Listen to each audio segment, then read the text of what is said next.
સત્યભામા અને દ્રૌપદીની મુલાકાત અરણ્યમાં થઈ છે. કૃષ્ણ પત્ની સત્યભામા.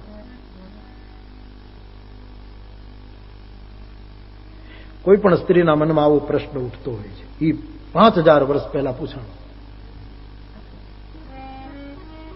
એકાંતમાં દ્રૌપદીને મળ્યા સત્યભામા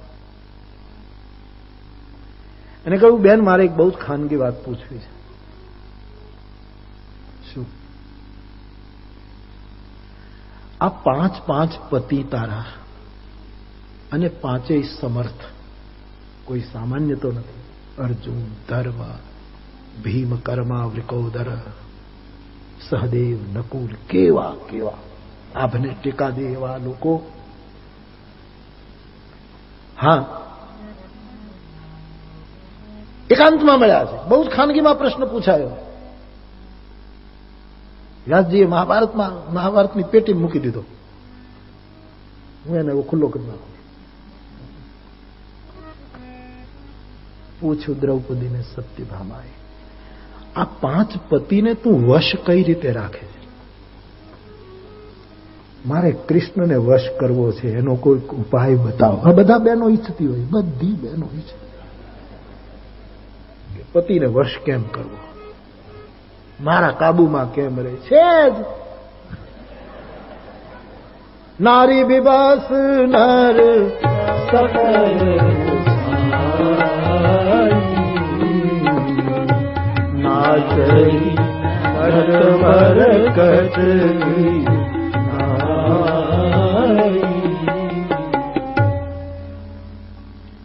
પતિને કઈ રીતે વશ કરાય બહેન, એનો મને ઉપાય બતાવો. તે 5 પતિઓને, એ બધા તને પ્રેમ કરે, તું એને બધાને પ્રેમ કરે, તારા કાબુમાં 5, આ કઈ રીતે શક્ય બને છે?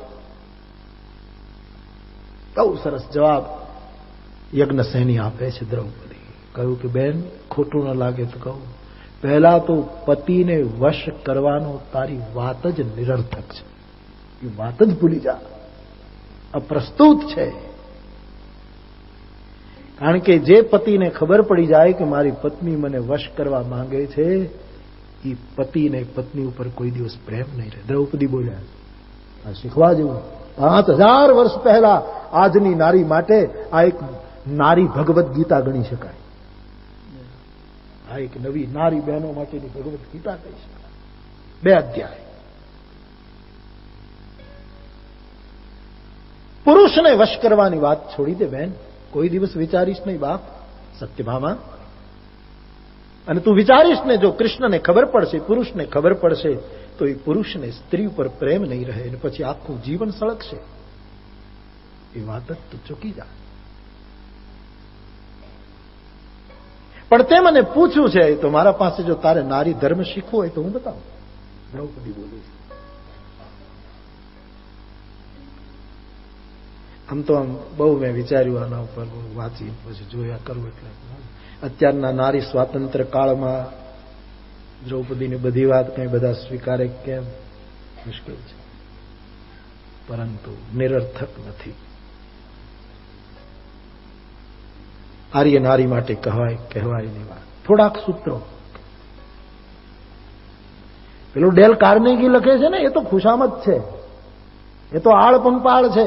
એને મહાભારત વાંચ્યું હોત તો સુધારો કરી નાખત. How to win the friend and influence people. એમાં તો લાંબા લિસ્ટ છે બધા. કોને કેમ વશ કરવું, કોને કેમ વશ કરવું, આમ કરવું, કેમ બોલવું, શું બધું. દ્રૌપદી કેટલી સટીક વાત કરે છે. માતાઓ, બહેનો, તમને જરા કેવું લાગશે કે આ તો પહેલી વાત છે, પણ આર્ય નારીનું ગૌરવ છે. આર્ય નારી બહુ અદભુત છે. પહેલું વાત દ્રૌપદીએ કહ્યું છે, વશ કરવાની વાત બંધ કરી દે. એમ બધી બહેનોએ પતિને વશ કરવાની વાત બંધ કરી દે. એમાંથી જ આ બધું ઊભું થાય. અમારો કાબુ હોવું જોઈએ.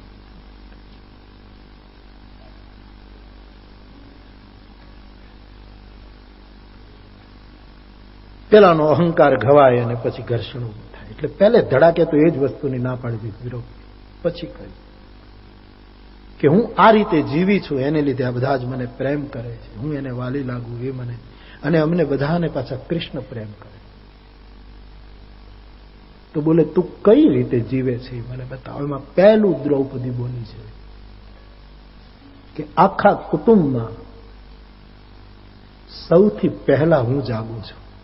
તમે કેટલી વાસ્તવિક ધરા ઉપર મહાભારત વાત કરો. 5000 વર્ષ પહેલા કેટલી પ્રેક્ટિકલ વાત. આખા કુટુંબમાં હું સૌથી પહેલી જાગું છું અને સૌથી છેલ્લી સૂવું છું. કરો પ્રયોગ. હવે દેશકાળ પ્રમાણે હું જાણું છું કે આ કદાચ બધાને સ્વીકાર્ય ન બને, કદાચ વહેલું જાગવું સ્વીકાર્ય ન બને, માનો.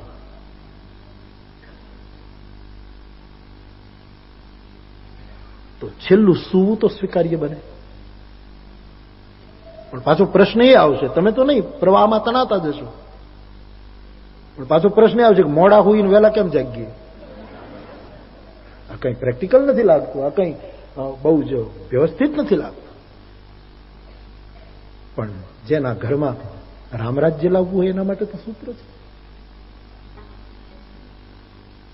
આમ દ્રૌપદી કહે છે, કોઈએ સ્વીકારવું ન સ્વીકારવું સત્યભામાએ પૂછ્યું ત્યારે કહે છે, એમને નથી બોલી. અનેક પ્રસ્તાવ છે, આના ઉપર વિચારજો. સૌથી પહેલી હું જાગું છું બેન, સૌથી છેલ્લે જે સુખ છે. પછી બીજી વાત, મારા પતિને જે ભાવે એ રાંધીને આપું છું. હવે અહીંયા મુશ્કેલી આવશે. આ મેં હાથે કરીને ઊભું કર્યું છે, કાંઈ લેવા દેવા વગર. અથ શ્રી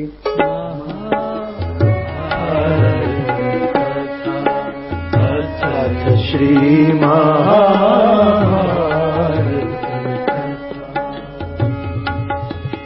कथा है पुरुषार्थ की स्वार्थ की परमार्थ की सारथी जिसके बने श्री कृष्ण भारत पार्थ की सब घोषित हुआ सद सार्थक सर्वदा अर्थ श्री महाभारत अर्थ श्री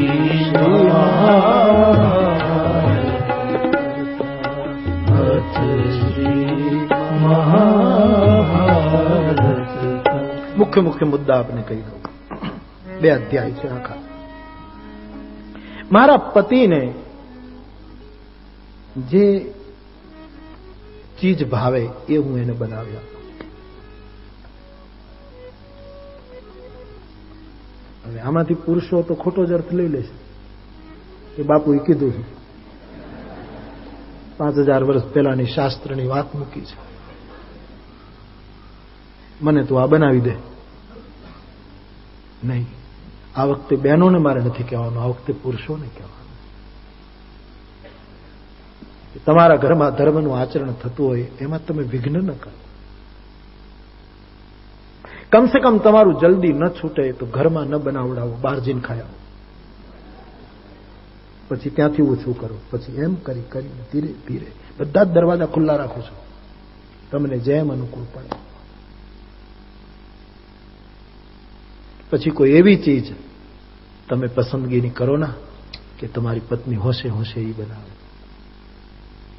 બીજી વાત આ વાત કરી. ત્રીજી વાત,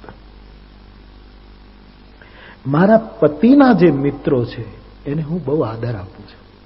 શું ધરા ઉપરની વાતો કરું છું. મારા પતિના જેટલા મિત્રો છે એને હું બહુ જ આદર આપું છું, જેથી કરીને મારો પતિ બહુ રાજી રહે. એને ખૂબ જ આદર આપું. મારા પતિ ન બોલે તો એના જીગરી દોસ્તો હોય એના માટે હું કહું કે કેમ આવ્યા નહીં ભાઈ, ઘણા વખતથી બોલાવો ને તમારા મિત્રને, જેથી કરીને મારું દાંપત્ય બહુ સુખી થાય.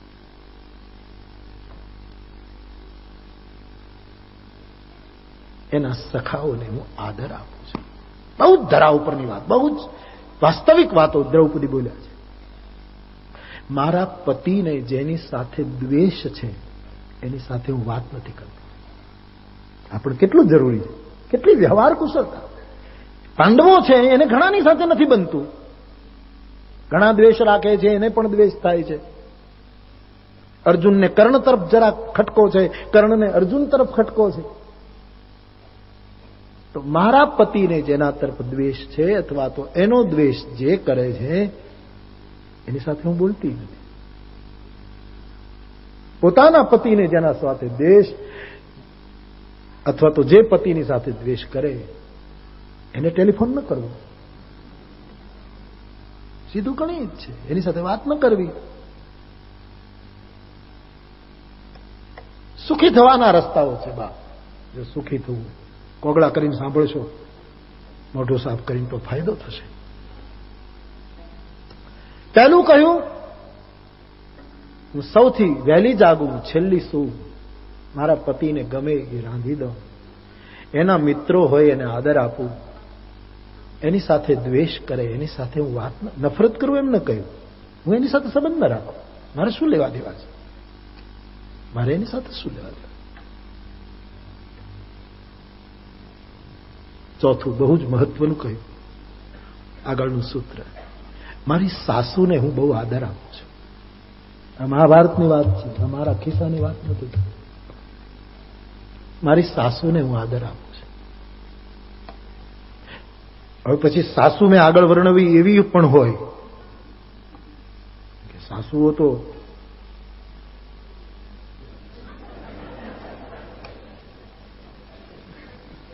વહુ એક ભૂલ કરે તો સાસુ 3 ના 13 કરે. ગમે તે હોય તો રુજુ સૂત્ર નહીં એની સાથે હું વાપરું. મારી પાસે નહીંનું લિસ્ટ આવી ગયું છે.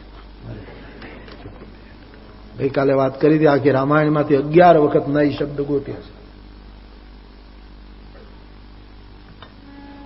બોલે બચન રામ નય નાગર સીલ સનૈ સરલ સુખ સુખ સાર.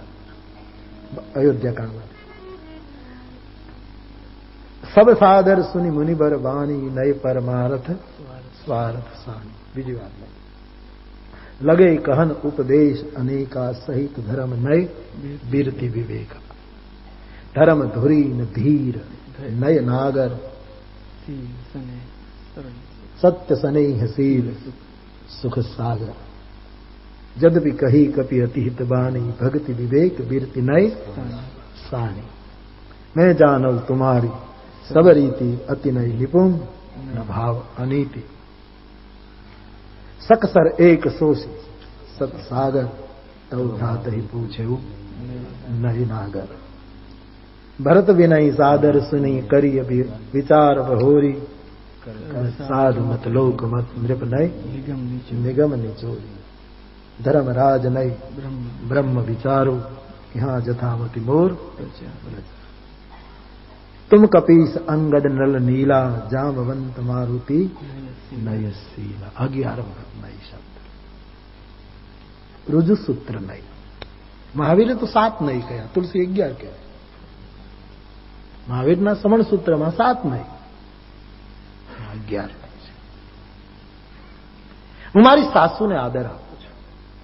સસરાને આદર આપવાનો, એનો નહીં આપવાનો, પણ અહીંયા સાસુનું એટલું જ કહ્યું. કેટલી સરસ વાસ્તવિક કે સાસુને આદર આપી દો તો સસરા તો બિચારા બહુ શાંત હોય. આ બધો ડખો સાસુઓ જ કરે. સસરાઓ બિચારાને ટાઈમે રોટલો આપી દો સુઈ જાય પાછો, છોકરાને રમેડા કરે ને. એ આ જે બધી જે સાસુઓનું છે એ અહીંયા જે ચશ્મા લાવે છે ને એ તો મને એવું ખરાબ લાગે છે, ચશ્મા ફોડી નાખવા જોઈએ. તમે જોજો. આ પણ ફરી એક વખત કહું, બધી સાસુઓ એવી પણ નથી હોતી, બધાને નથી લાગુ પડતું બાપ. આ તો પેલું છે.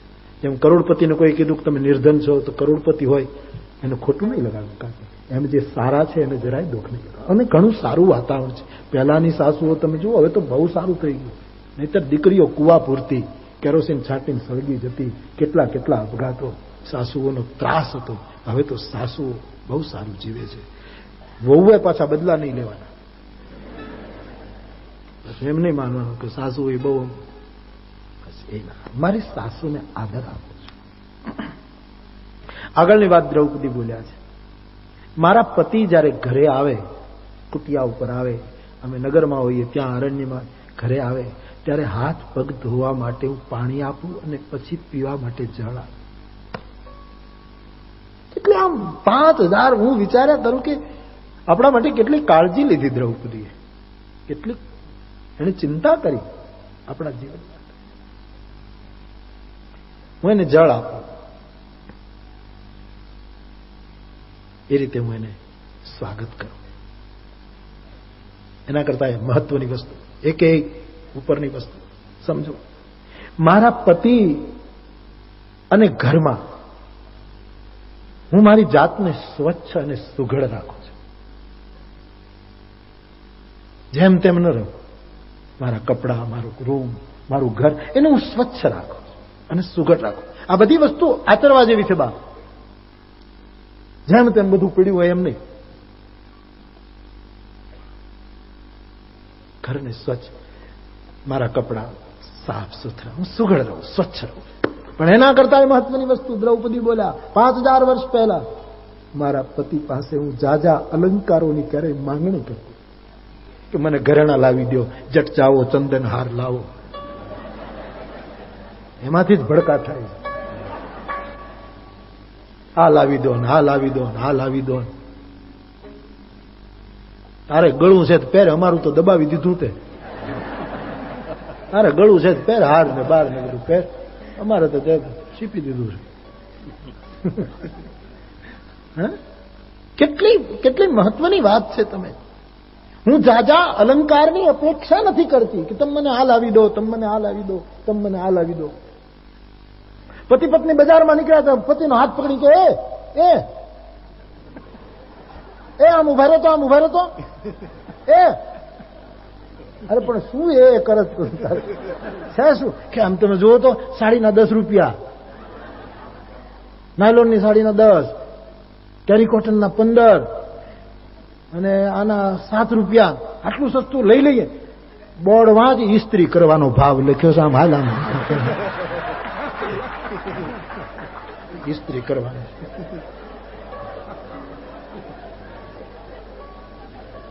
હું જાજા અલંકારોની અપેક્ષા નથી રાખતો. અમુક બાબતમાં પુરુષોનું કામ આપણને બહુ ગમે. બહેનો બહાર જાય એટલે શોપિંગ પેલું ઊભું હોય અને પુરુષ બિચારો હોપિંગમાં ઊભો હોય.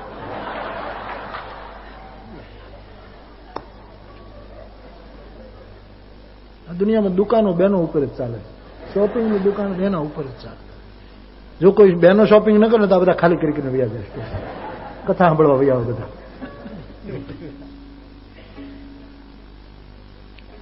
હું જાજા અલંકારોની અપેક્ષા નથી કરતી. વાહ વાહ, વારી જાઉં દ્રૌપદી તારા અમૃત વચન. વાહ, શક્તિ છો તું, દુર્ગા છો તું. આવું ન બોલે બીજું કોણ બોલે? એનો અર્થ એમ કે મારા પતિ એની મેળાએ લાવી અને મને આપે તો પ્રસાદ સ્વીકારું, બાકી હું પ્રસ્તાવ ન મૂકું કે મને આ લાવી દો, મને આ લાવી. મને મારો ધણી મળ્યો એ મોટા મોટું ઘરેણું છે. આના કરતા મારે બીજું કેવું? મુજ અબળા ને મોટી મીરા તું, અને શામળો ઘરેણું મારે સાચું રહે. મીરા કહે મને શામળિયો આભૂષણ મળ્યું, હવે મારે બીજું શું જોઈએ?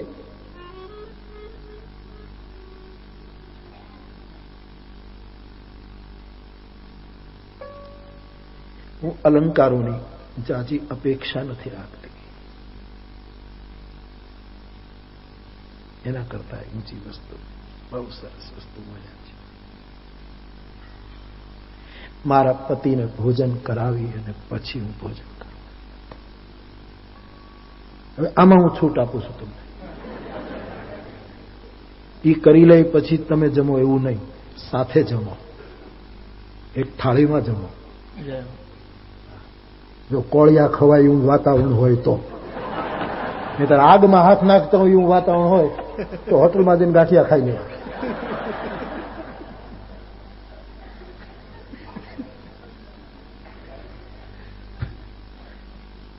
મારી તો છૂટ છે, તમે એક સાથે બેસો. એ વધારે પ્રેક્ટિકલ છે, સીધી વાત છે. કંઈ આજના કાળમાં પણ એક મર્યાદા હતી આપણે ત્યાં. જેમ ઠાકોરજીને થાળ ધરાય પછી જ ભક્ત જમે, એમ પતિ જમે પછી પત્ની જમે. પણ સાથે જમવા વાંધો નથી, જો પહેલા ન જમી લો તો. પણ પહેલા જમી લેવું પડે. કોઈ જોબ ઉપર એવી રીતે જતો હોય, બધા પાસાનો વિચાર કરવો જોઈએ. કોઈની નોકરી જ એવી રીતની હોય તો પછી તો પુરુષ જ સમજીને કહી દે તમે જમી લેજો, અને ન કહે તો કોઈ કાંઈ ભૂખ્યા નથી રહેતા. કોઈ કઈ ઘી હોય, ઘઉંનો લોટ હોય, ખાંડ હોય,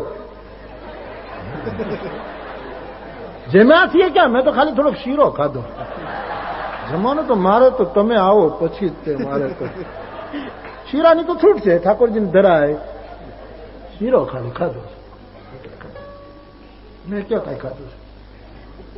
2 કેળા ને 1 શિંગદાણામાં આખું દાડેમ નાખીને હું ખાઈ ગઈ છું, બાકી મેં ક્યાં કાંઈ ખાધું છે? સાથે બેસી. મારી પ્રાર્થના છે, ઘરના બધા સદસ્યો જો ભગવાન તમને સમય આપે તો ભોજન અને ભજન સાથે કરો. આમ તમારી વ્યક્તિગત સાધના જે હોય, તમારે કામે જવું હોય તો તમે તમારું કરી, પણ સાંજનો કે એક સમય હોય 5 જ મિનિટ, પણ આખું ઘર બેઠું હોય અને મહિમ પરમ વિદુષો